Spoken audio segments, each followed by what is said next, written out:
Welcome, everyone, and thank you for joining tonight's discussion, Breaking Point, the funding crisis pushing LA seniors towards homelessness. Jewish Family Service LA is Los Angeles County's oldest charity.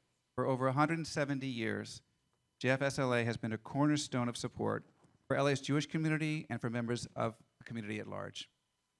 Today, we are addressing issues of aging, hunger, domestic violence, mental health services, and homelessness through a network of comprehensive social services provided across LA. And it is our honor tonight to host this event. So I want to welcome and thank Supervisor Horvath for joining us on our panel. Supervisor Horvath has been a strong partner and advocate with JFSLA since your time in West Hollywood. You may still be in West Hollywood, but. And I also want to welcome Peter G. with Little Tokyo Service Center. Over the past year, Peter and I have worked very closely together with a collaborative of aging services providers advocating on behalf of our community's elders, and it's been a wonderful partnership that we are growing. And it's also my pleasure to introduce our moderator, Kate Cagel. Kate is an investigator and journalist with over 10 years of experience reporting for television and print. Kate Cagel is a breaking news anchor and reporter for Spectrum News 1. She is most proud of her work covering the homelessness issue, and she has been a leader in centering people experiencing homelessness, their voices, and their stories to understand the reality of experiencing homelessness in Los Angeles. So Kate, pass it to you. Thank you. Thank you so much. And thank you to Jewish Family Services LA for hosting this really important conversation that I think all of us are aware of because we can see the issue on our streets every day here in Los Angeles County. A little bit about Spectrum News for folks who might not be familiar. So we are a cable local news channel based in LA. We launched in 2018 as kind of the New York One. We have the same parent company of Los Angeles, and the founders promised to do local news differently. You won't see us lining up for whatever random crime happened that day. We don't cover car chases. We try to be very issue focused. And one of those issues that we thought we could really differentiate ourselves from the other stations launching here in a crowded news market was how to cover the homeless crisis. And I mean, they gave me a sheet here of the statistics that are just so concerning that even though homelessness overall is declining in LA County, older adults have been left out of that progress. Here are the numbers. Homelessness among Angelenos 65 and older increased 17% in 2024. That was after it increased 36% from 23 to 24. We don't have last year's data yet. And countywide, chronic homelessness among seniors 65 and up is 8.6%, up that much in just 1 year. In fact, it's predicted by 2030 that 1 in 5 residents of LA County will be age 65 or older. So this is reflected also in the street population as well. And I also, before we get started, really want to talk about some of the people that I've met over the years covering homelessness. So many of them seniors, many of them with Section 8 vouchers for housing, but as they've gotten older, they've had so much difficulty navigating a system where it seems like it takes moving mountains of paperwork just to get one person housed. And I think about the stories of people like Angeline Swan, who I met in an encampment. She actually had been housed with a Section 8 voucher. As she got older, she needed emergency heart surgery. She had various surgeries, and while she was in the hospital, she was evicted for not being in her unit for the past 30 days. So can you imagine getting out of the hospital with your pacemaker and going home to a locked door? She still had her case manager who said, well, the good news is you still have your voucher. The bad news is now you move to the back of the line. So Angeline found herself back in an encampment, back in a tent, and unfortunately passed away within weeks. And I'm just so happy to be having this conversation. I know it's a really tough conversation to have. And there are hopeful stories. There's another woman, April Hurd, who had been living on the street for years, also had a voucher, had lost her apartment, back of the line trying to get a new one. And it was through housed neighbors that were worried about her that they never took their foot off the gas, including my friend Jenny Hans, who helped organize this event, called me. We did a story about April, and that made the difference to put pressure on the system. April was able to get back into an apartment, get back into stability in her life, get going back to her doctor's appointments and doing all the things that she wanted to do. So when people really pay attention to this issue and become advocates in this issue, it really does change lives. And people who are mothers, who have children, who've been caregivers their whole lives, now they need the community to come forward and care for them. So thank you all for being here. Thank you to our panelists. We have Supervisor Lindsey Horvath, who I know this is a huge issue for you. If you don't know the supervisor, she's the first millennial and only renter currently serving on the all-women Board of Supervisors, bringing a much-needed perspective to solve these challenges. In 2024, she served as the board's youngest ever chair.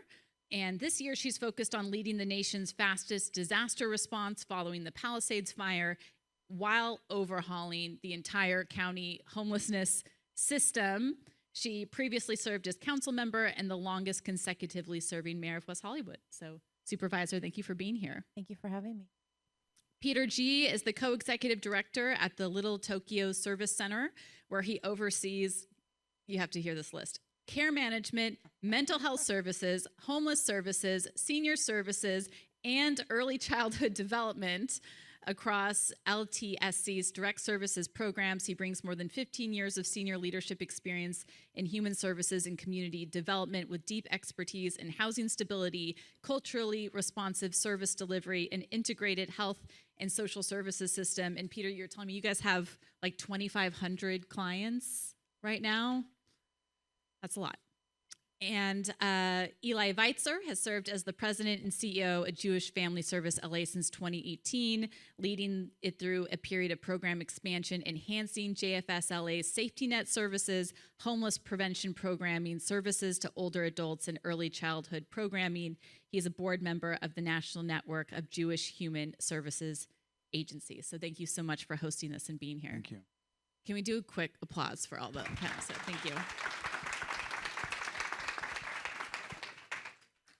Supervisor, let's start with you because this has been a priority. We've heard from all of our local leaders for a decade now. Now that you've been at the utmost level of county government, you've had a chance to look under the hood.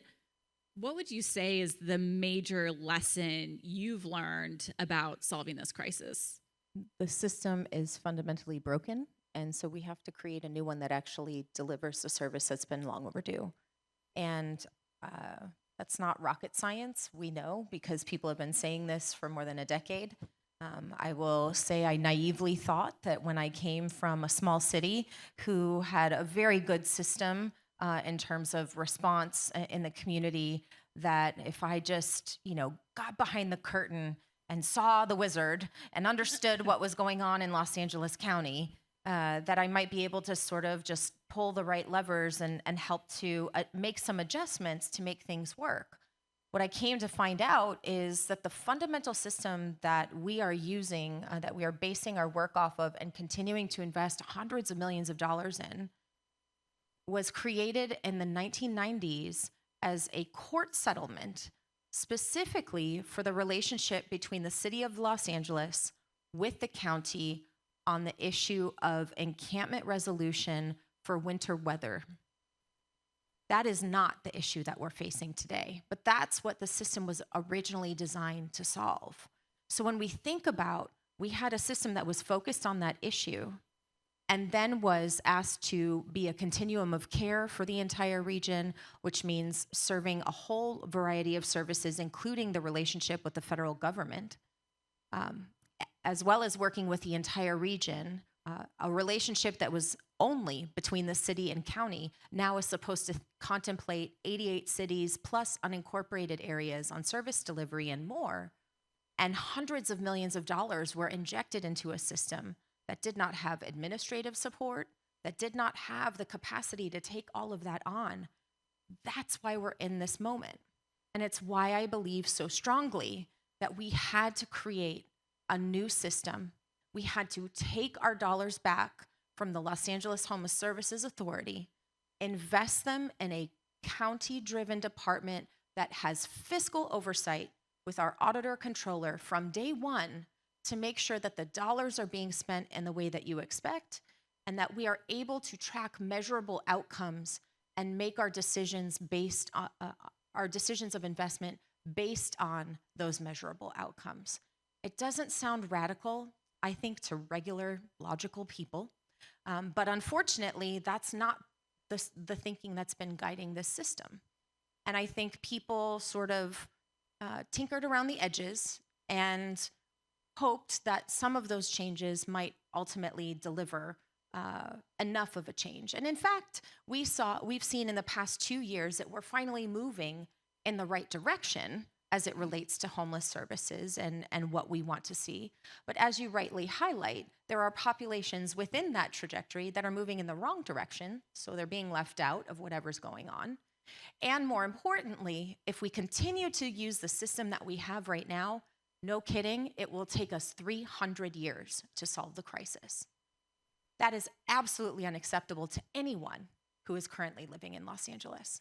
So I know that it is challenging and difficult to take on a system and to radically change it and transform it. It's why I put myself on the LISC commission for the first 2 years of my service as a supervisor to see for myself what was going on there, to see if we could fix it. The problem is we can't fix a system that is fundamentally broken and designed not to serve the outcomes not to serve the issues that we're facing today. So we are now creating a new department at the county.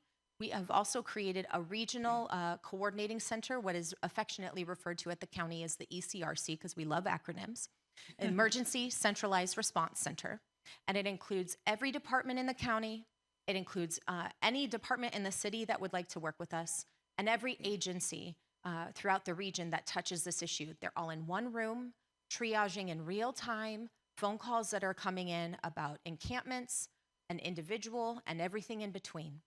And we have a place that is tracking that with every single department saying, what resources do we have to deploy now? Again, not a radical idea, long overdue, but it didn't happen until the board brought it forward. I brought forward a motion to initiate this in 2024. And now we have a department with accountable dollars, a coordinating center where every call can be tracked until it's resolved, and a place where everyone can go to get answers. It's not perfect yet. We're still working on it, but with your help, I know it will get better.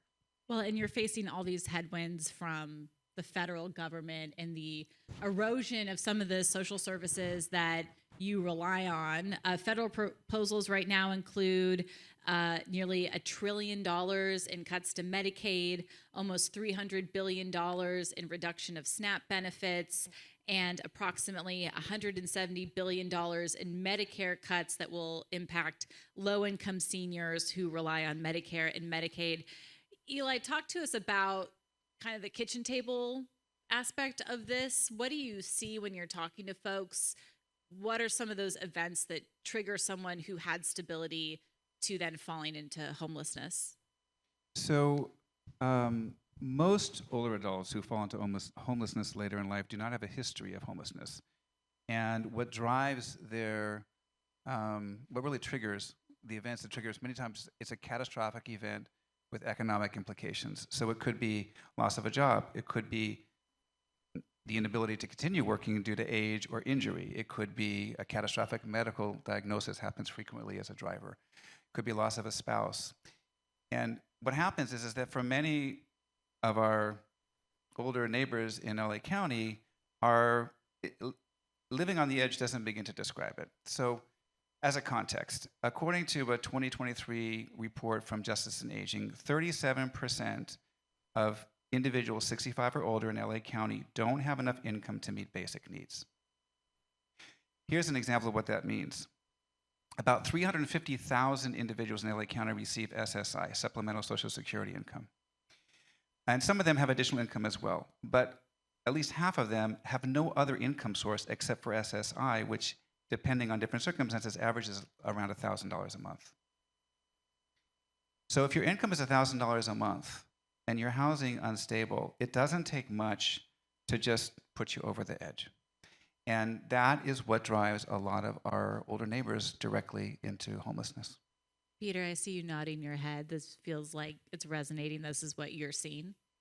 Yes. First off, it is just so great to be here. And I'm so nervous because it's like Supervisor Horvath. I don't think we should really underestimate how important it is to have a renter's perspective on the board. So, we are so grateful to you. And then Eli and JFSLA, I just want everyone to know that, JFSLA is just like incredible, and it's a role model agency for all of us. But the reason I'm nodding my head is because, I'm part of, and Eli and JFSLA, we're all part of a new coalition called the Los Angeles Coalition for Aging.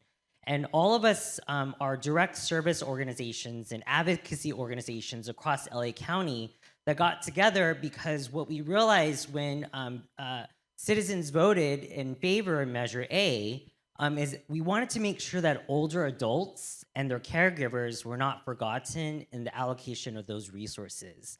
And it is true because, each and every day my colleagues see clients that are, on the edge of losing their housing. And so I just kind of am going back to a story in the South Bay of a 67-year-old Japanese-speaking caregiver who had been living with her sister. And when her sister passed away, she had 1 week to leave. She had around $1,100 in Social Security, and she couldn't find housing anywhere. And within days, she was sleeping in her car. And she didn't feel like she could go to the existing homeless services system for many reasons, but most importantly is because a lot of the system doesn't cater to older adults. If English isn't your first language, you don't feel comfortable going there. I also don't want to underscore the low help-seeking behaviors of older adults, especially within communities of color. It is so difficult for people to ask for help. But what we do know, and what Eli kind of pointed out, is most older adults fall into homelessness over a $300 to $500 per month gap, Wow. rent gap. And so, it's so important that we're addressing the housing production end, and the region is decades behind this production. At the same time, we can't forget the importance of services that organizations that are part of our coalition, and there's so many faith-based groups. You told me a story about a neighbor. There's so much goodwill. And we just need to kind of figure out a way to close these fragmented gaps in services. Well, we have the supervisor here. Eli, let's start with you. What are some recent policy decisions that you've seen that are exacerbating this crisis and the real impact that you've seen on the ground?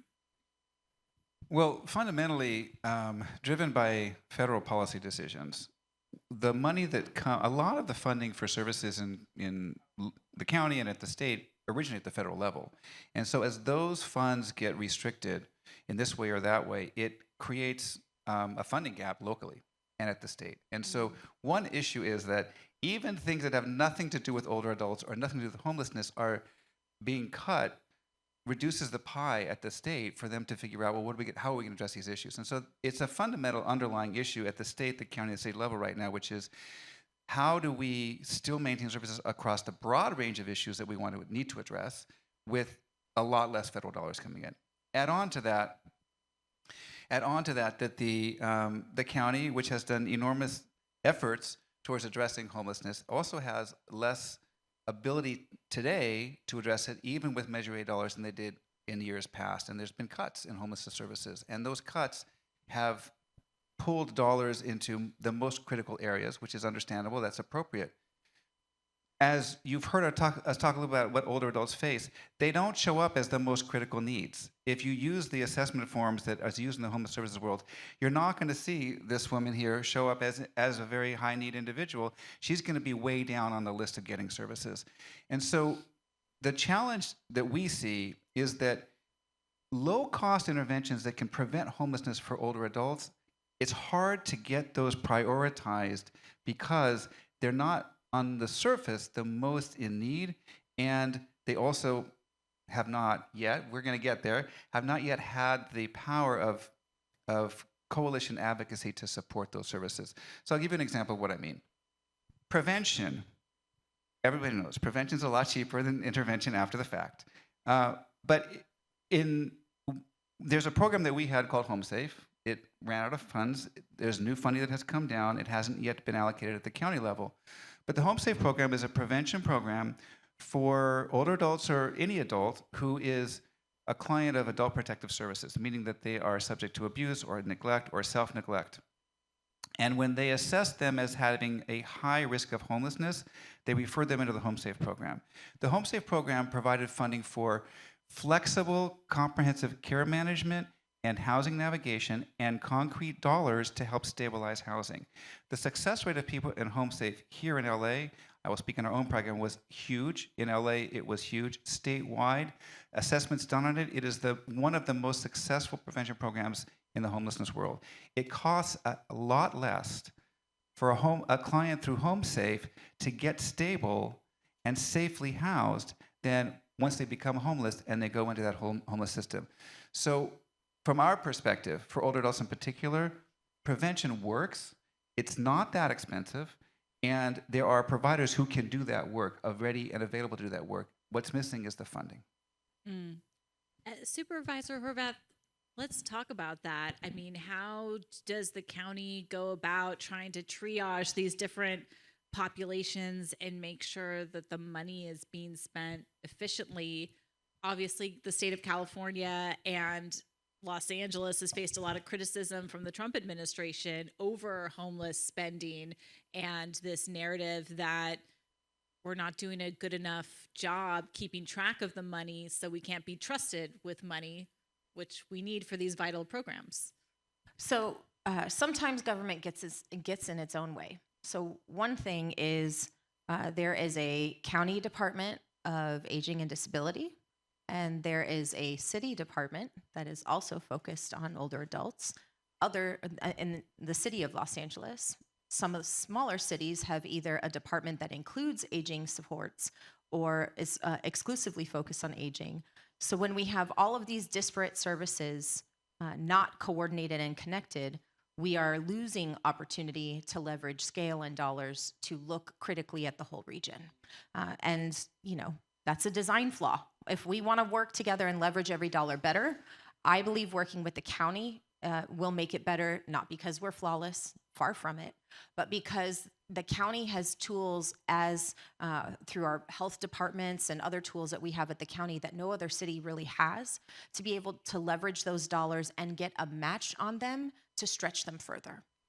I think you're absolutely right as it relates to the HomeSafe program. It's about investment. The challenge that we face as we're standing up this new department is, as you might imagine, every population believes that they are the priority. So we don't want to think about young families with very young children living on the street as much as we also don't want to be thinking about older adults living on the street.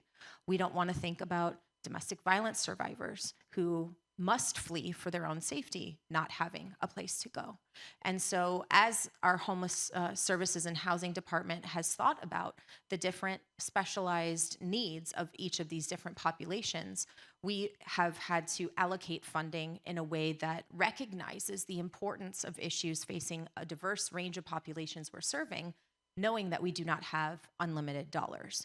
As we bring everything under one umbrella, we'll be able to see better how those dollars spent can be better used across different populations. But right now in the county alone, 14 different departments touch the issue of homelessness. So that's, again, a design flaw, and that prevents us from working efficiently. I think we also have to think about who our partners are in this work. And I just have to say, without JFS in this region, this issue and so many others would be incredibly worse. I cannot thank you for the miracles that you create each and every day enough, because JFS is truly a living example of what it means to be of service to the community in such a meaningful way. And I know that for all of my public service years, I've had the privilege of working with JFS, and I know the work that they do is second to none. But I also know that our dollars are not endless for the issues that we have to face. And when we don't have people coming to visit the city of Los Angeles for whatever reason, fires, what have you, ICE raids that discourage people from coming here, we do not have sales tax revenue that we then rely on to pay for some of these services. So even though Measure A passed, thank you for your support, for those who supported it, but even though it passed, we are now seeing about a flat rate come to the county, because although it was an increased percentage, the increased percentage went directly to cities and to a body called LISC that is focused on the issue of housing production, as well as the prevention piece that you were talking about. So that's a place we can look to for new dollars in prevention. We got to go to LISC and have them work with our joint system. Do you feel like this new organization will also address some of the accountability concerns as far as where all the money is going? Absolutely. We just passed a motion as a board to have the auditor controller working with our new department in real time to review contracts that are coming from LASA, so we don't actively inherit bad agreements, that we evaluate those agreements and make sure that they are ones we want to continue and that they are structured soundly for the work that they're supposed to deliver. We are also calling the question, we just recently, my staff person is also a commissioner on LASA now. Sorry, Amy, I gave you my seat. But she, at a recent finance committee meeting of the LASA Commission, really poked some holes in what is going on there. The county has set up, in response to service providers like JFS, saying that there were outstanding invoices that were accumulating interest to the tune of hundreds of thousands of dollars of debt. In 2024, in 21 days, county does nothing in 21 days. In 21 days, the county changed its system of pay to advance funding to go to service providers early, so they didn't have to carry a balance going forward and they didn't have to accumulate interest. That money is sitting in a fund that LASA has not accessed, and our service providers to date have not been paid for months, even though the county has already advanced the funding to them. So we have to call the question on what is going wrong in these systems and make sure that we're protecting your dollars, because your dollars are the way that we're going to fix these problems. So I am relentless on this issue. It, in many cases, has not made me friends. Some may know that. But I will say we have to stay focused on this issue. It's too important not to fight for. Well, we always appreciate you getting into the weeds on this as well. Peter, while you're sitting here, I see you very invested in even taking notes. I wonder if you could wave a magic wand and have one policy change that you think would help more seniors stay housed. Is there anything that's on the top of your list? Wow, if I had a magic wand, there are so many possibilities. I just kind of come into this with a little bit of a new perspective as a New Yorker. When I moved to LA for this job, I was just so surprised, and I think the supervisor kind of covered this in terms of the governance challenge of having like a split between like the city and the county. In the city of New York, there's over 300 city-funded senior centers. The aging department has nearly $600 million that it invests back into the local community. We also have the right to shelter. And with that right, and it's not perfect, right? But there was some guaranteed system that if you are experiencing homelessness or housing insecurity, that there's resources there to kind of support you in your journey. So when I think about like what could possibly kind of like change things for older adults is I do think that, one of the really important opportunities with the new coalition that we have is to really make sure that older adult voices and their caregivers are not forgotten when all these decisions are being made. Supervisor, it is like a challenging time to be in the role that you're in. We are facing a situation where federal cuts, we tend to our memories tend to be rooted in like a very short-term perspective, right? Where, a cuts to HUD housing staff it may seem like a headline, but when we actually see the realities of this, is that 42% of people that get HUD subsidies are actually older adults in the U.S. You're talking about Section 8. Yeah, in general, like all HUD, there's lots of HUD subsidies. But when we see like cuts to like the federal government, it has like a ripple effect across all systems. Earlier this fall, there was a drastic recommendation to transform the COC, which funds the entire homeless services infrastructure for the entire country. And it's all these constant cuts that are happening, and it really puts a lot of strain on local municipalities. And I think that's what we're kind of like seeing right now, and the difficult decisions that local stakeholders and decision makers have to make. And so I guess like in terms of the magic wand is, I think for us as a coalition, as the LA Coalition on Aging, I really, really want to just make sure that decision makers don't forget that even though older adults may not be showing up as much in public spaces or public hearings, that we know from the data, and we also know from all the stories that are happening between all of what we're talking about, is that there is a really, really big need, and it is a problem that older adults and their caregivers continue to be the only demographic that's increasing when it comes to facing homelessness, but also housing insecurity. So we just need to make sure that there's resources available that can not forget the unique needs of older adults. I just wanted to kind of point out this other statistic that through the national data, we know that 80% of older adults would not be able to withstand a financial shock like widowhood, a serious health setback, or longer term care costs. And so we know that low-income older adults actually die on average 9 years earlier than those with the greatest wealth. So as we kind of think about the populations that we serve, and this is kind of a little bit of what Eli talked about earlier, there's so much more fragility that older adults are facing, but we tend to kind of forget and minimize those as a society. Eli, I want to ask you the policy question. If you had a magic wand, is there a policy you would change? Well, I guess I would just go quick and dirty, like shallow rent subsidies ongoing for low income or extremely low income older adults. These are not situations where people are going to increase their income. There's no opportunity for that. And so, and the driving economic underpinning to the crisis facing many low-income older adults can literally be solved by a $400 a month, a $500 a month ongoing rent subsidy to keep them stably housed. Now, in addition, I would say there needs to be funding for comprehensive social service support by case managers to address the needs beyond economic that may be involved with this individual to keep them stable. And when they do need to leave their housing for a different kind of supportive housing, whether it's assisted living or other things like that, there's somebody to help navigate that system for them. So it's really the two pieces, the case management, focused on older adult needs, and basic economic support to stay housed. Supervisor, how do you think about that? What he's saying, a couple $100 a month to help people stay housed. I'm sure that's a lot cheaper than trying to rehouse someone who's lost their apartment. I completely agree. I mean, when I served on a leadership in the city of West Hollywood, I created a guaranteed income program that was targeted specifically to older adults for exactly that reason. We knew that if we gave them just an additional enhancement to their regular income, that it could make a meaningful difference. You let older adults have a decision over who were in a certain income bracket, met certain qualifications.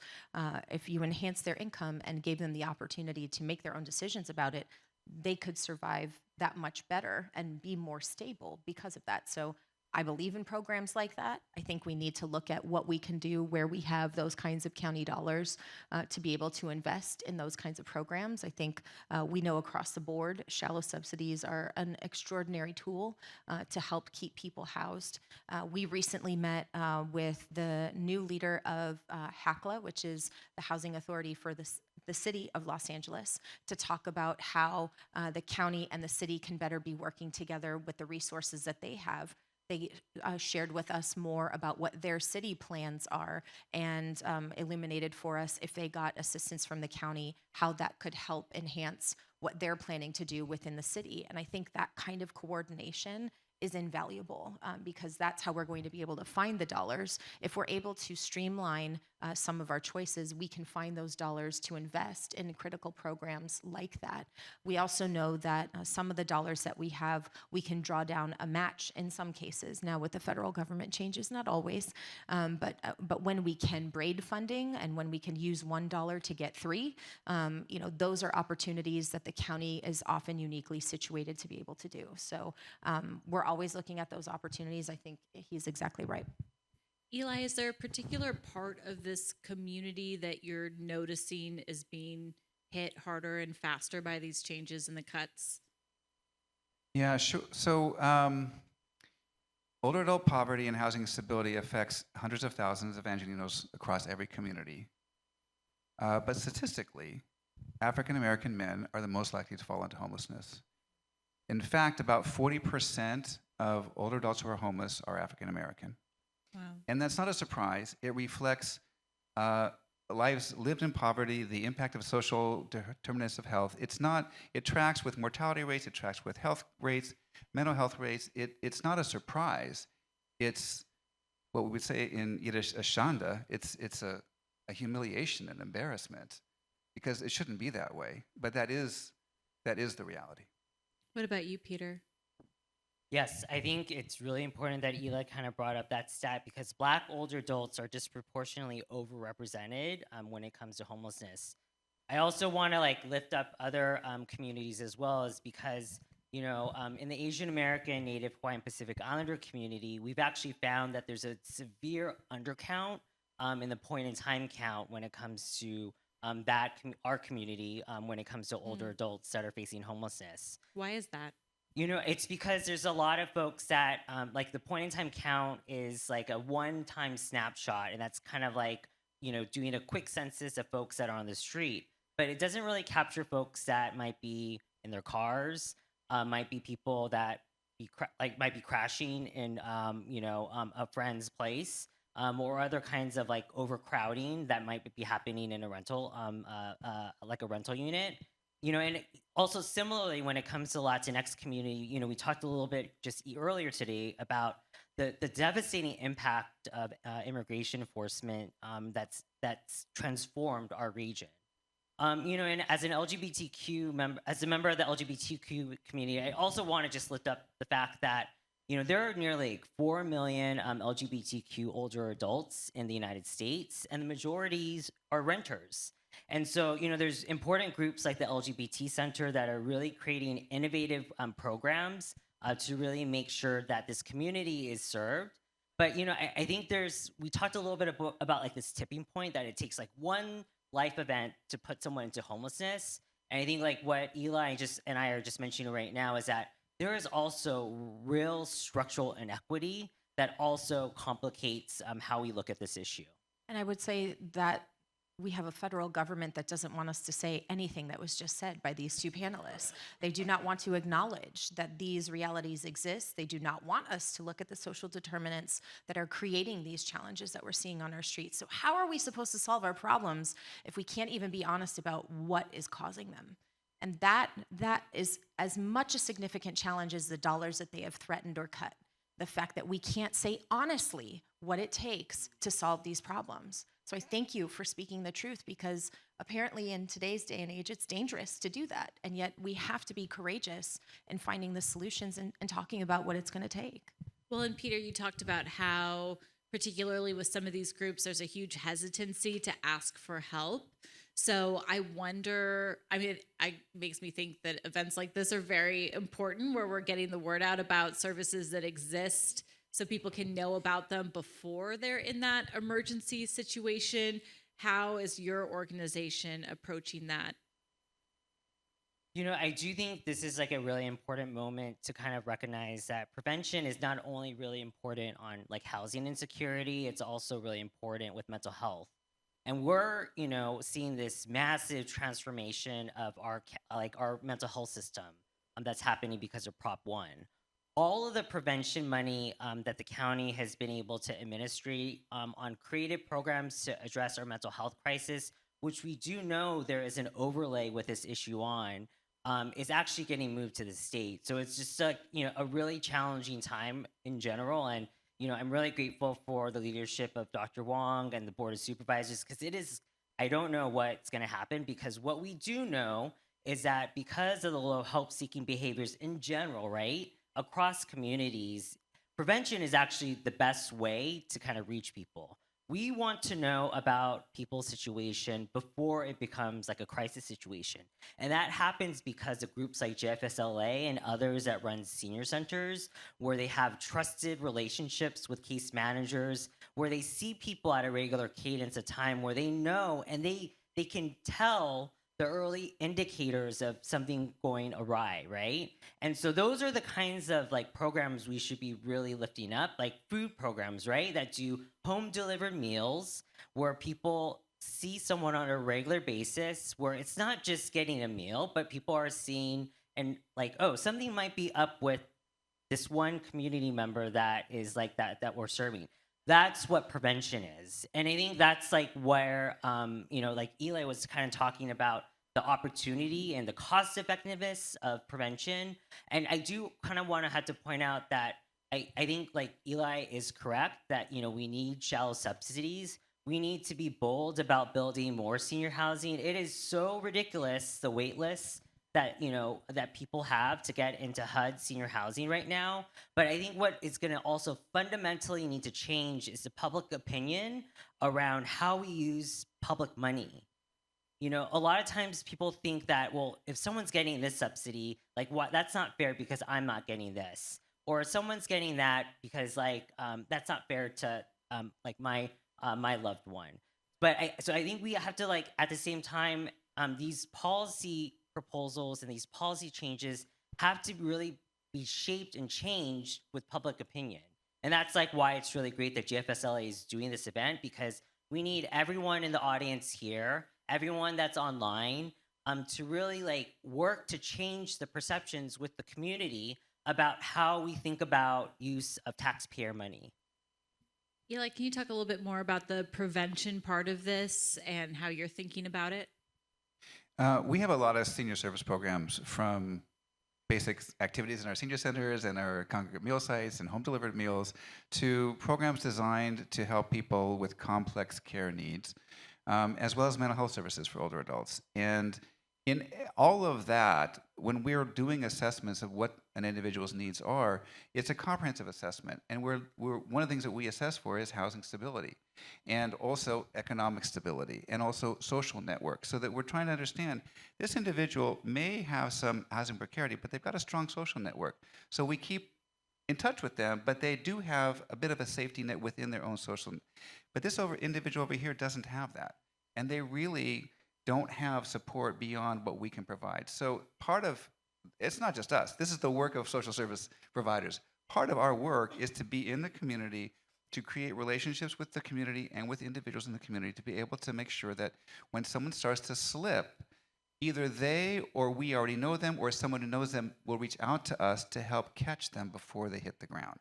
That's what the social service safety net is, and it's provided largely by, thank you for all the lovely compliments for GFS. It all belongs to our service people, not to me. But we're one agency, and there are dozens and dozens of fantastic agencies in LA County who are doing this work day in and day out. And that is what the work really is. That is it. Supervisor, we've talked so much about all the problems. I wonder if there's any programs from the county you'd want to highlight that are really working and working efficiently. Well, I think the county programs that are working best started in Housing for Health. That is the cornerstone of the new department. It is a program that has existed inside the county for more than a decade. So it is not it is not brand new. It is not untested. We are investing in and scaling up a program that has a record of actually delivering the largest and most consistent effect for folks to keep them in housing by wrapping them in services and keeping them all the way through to a permanent housing solution.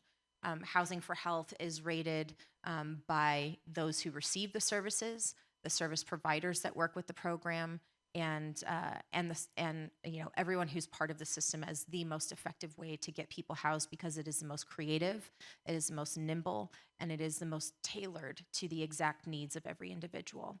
So I am very proud that such a program actually started with the county. It is rare, to your point, that these programs originate inside government, but they happen because of the partnerships that we have in the community and the lessons learned from our community partners. So I would say that is one of the greatest success stories from the county, which is why we've made it the cornerstone of our new department.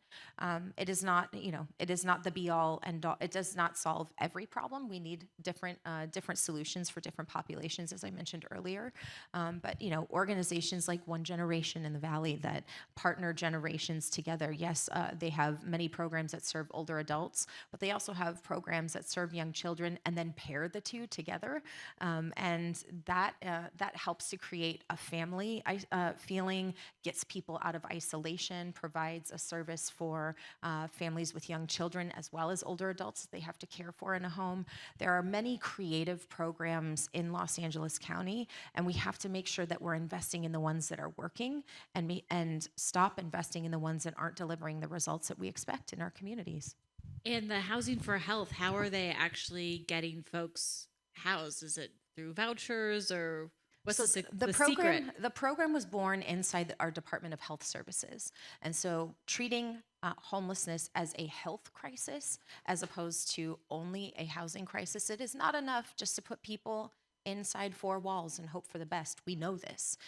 While I do believe that the housing first approach prioritizes getting people off the streets, and I think that's a critical component, if we leave them on their own without any sort of supports, it's likely they're not going to last there very long. So Housing for Health sets out by assessing someone from the outset, both from a medical perspective and from an economic perspective. What do they need from a health and well-being? And what do they need financially to stay in that place, in that condition? And so that kind of initial assessment is what we need to be doing with everyone. And we were able to invest so much in that kind of experience because we leveraged Medi-Cal and CalAIM dollars. So we're able to leverage dollars in a health space that don't exist anywhere else. And I saw while I was a LASA commissioner, in a city council district, a council member gets so frustrated that he couldn't get what he wanted from out of the county, and he was very upset, and rightly so.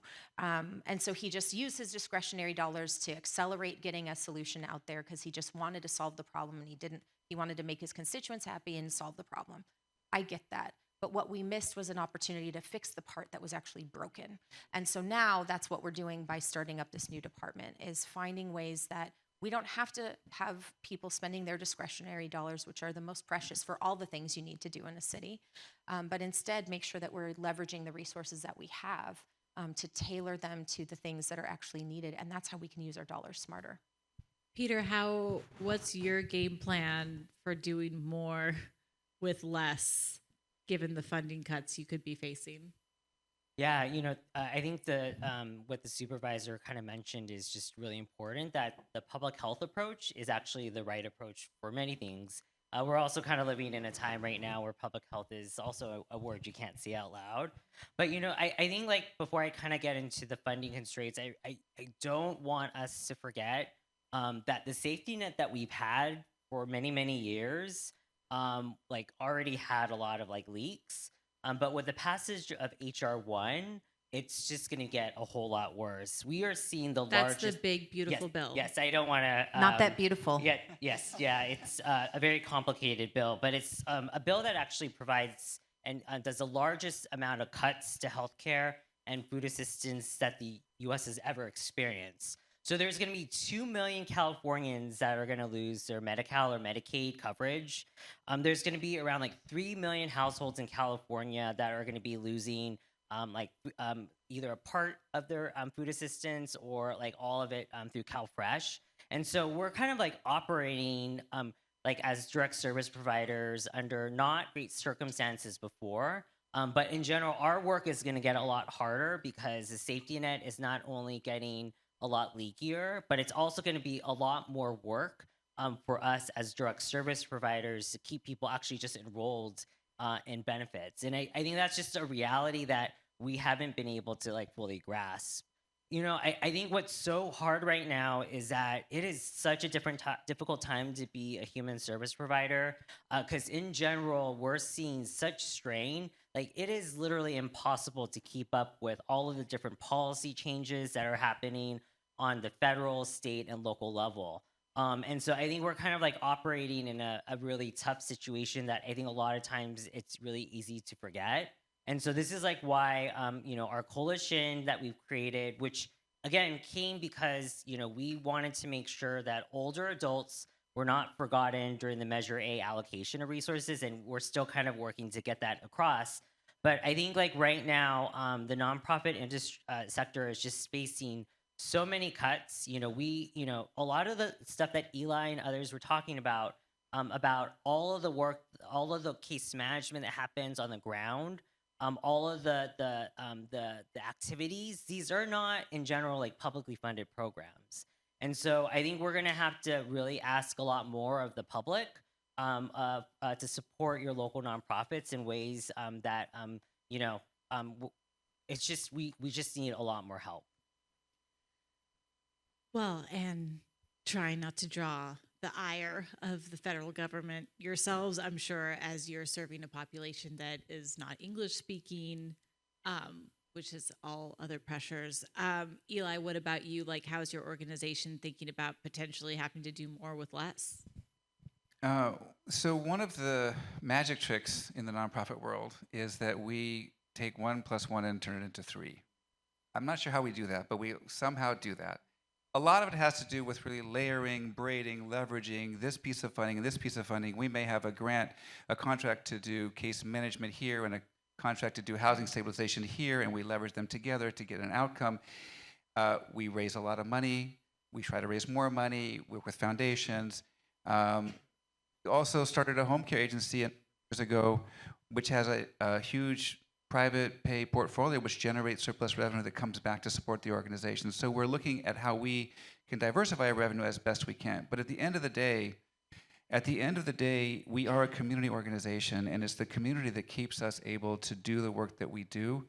I will also say that necessity is the mother of invention, and I think that what I believe is that as we navigate through this very narrow straits that we are in right now, we are going to make some decisions collectively in government and nonprofits as a community about how we're going to serve those in need as best as we can, and we're going to get more efficient and we're going to get better impact. I don't know what that all is going to look like. I will say, speaking of Housing for Health, as a contract for Housing for Health, they were different than every other governmental department we ever worked with. And here's an example of why. Every single month, they requested a meeting with our team to talk about what we were doing and what was not working and what was working and how could they help to make it better. Wow. That never happens. That partnership was revolutionary, and it immediately translated into more effective use of dollars and better impact. So I do think, I'm hopeful because I know that the people who are doing this work, those in government who are focused on this, those in the nonprofit sector focused on this, the community that supports this work, our caring is bigger than all of the obstacles that we face. I don't know how we're going to make 1 + 1 = 3, but we somehow do it every year, and we will continue to do it. Thank you for giving us a hopeful message. Peter, what about you? What gives you hope? What keeps you going? You have a tough job. Yeah, I think like similar to Eli, I'm just really grateful just to be part. It's so great that there's people here because it means that people care, and I think that's like a really great place to start. It's like Black History Month, and I think like one of the things that I've been thinking a lot about is that we actually, as the nonprofit sector, have benefited from. Like what the Black community did like in the 1700s of creating mutual aid associations that kind of created the infrastructure for nonprofits today. And so I think it's really important to kind of like remember and to have context and to think about like all of the work that went into what we have and the benefits that we have right now. And so I think that's like something that's been really important. You know, I think there's like, you know, Eli was just talking a lot about the concept of community. And so, you know, one of the things that I was just like thinking about as Eli was saying was, you know, one of my colleagues here that is here from our organization, you know, she runs like the Jamestown Senior Connection Program in Little Tokyo. And it's in a completely volunteer run program for older adults in Little Tokyo. And we actually like have, you know, like a 90-year-old couple that drives from San Fernando Valley to take like a ping pong class because it's in Japanese. And, you know, and all of this, there's so like we like have the privilege to just like be in community with each other. And I think that's what the response is going to be as we look ahead. And, you know, it's so amazing with our new LA Coalition for Aging because we have, you know, providers from across LA County coming together in ways that we never did before. And this was an outgrowth of the advocacy that we did in one point in time. But we realized that actually the advocacy that we were doing this past spring is something we should have always been doing. And so it's just so great that like each month we have providers that are like from all parts of LA County just coming together because it's giving us an opportunity to think more creatively about like what Eli say, how we could do more with less. And what about you, Supervisor? What gives you hope in this work, trying to move things forward? These two, who are just absolutely extraordinary and being relentless in the work that they're doing. I mean, how can you not be inspired by people who refuse to accept no and refuse to accept barriers and obstacles and boundaries put in their way? I will say people like Milana, who was unhoused on the streets of West Hollywood for a number of years. She would eat out of the trash. We all knew her at City Hall. We tried to protect her. We actually went to court on her behalf, and the courts told us that because she knew what she could eat or not eat to keep herself healthy or what would cause her to be sick, she should be allowed to be on the streets by herself. But yet she would still go. We fought for her, and in my estimation, we should be going to court and fighting for people like that all the time. If I'm going to get sued, I want to get sued because I'm fighting for someone. And people like Milana, she would go to the library every day and email us things that she had seen and things that she wanted to report. I mean, she continued to engage. We have to remember that these are people. They're not just something to be swept away. It's not trash on the street. These are people. These are human lives that deserve to be fought for. And centering their humanity, centering what their lived experience is. When I listen to young people who were unhoused on the street, who participate in some of our lived experience groups to tell us, they know our systems better than we do, and they tell us how we can be optimizing them to better serve young people, but people of all ages, and what the system does and doesn't deliver for people. I mean, they are the ones who inspire me to keep going because they are fighting for their lives. And we have to fight for them too. So that's what inspires me. I think it's so gratifying. And again, when I talked about Spectrum and our approach to covering homelessness and the idea of instead of covering encampments from the basis of them being a nuisance or a problem, they're upsetting the neighbors. What if instead we treated people like clients of a system that had failed them and trying to figure out what was the piece where they fell through and how can they get back on their track and back on their journey. So to hear that the county is thinking like that, thinking about these folks as like clients who are just trying to like navigate a system is very heartening and a big change after 10 years of covering this. So thank you all. Thank you to the panelists. Thank you for all the work that you do every day and for coming and sharing your insights with us. And thank you all for coming and caring about this issue and the people online. Thank you for watching. And I hope you felt you learned something and walk away with feeling like you can be part of the solution. It was great. So thank you. Thank you, JFSLA, for hosting. Thank you.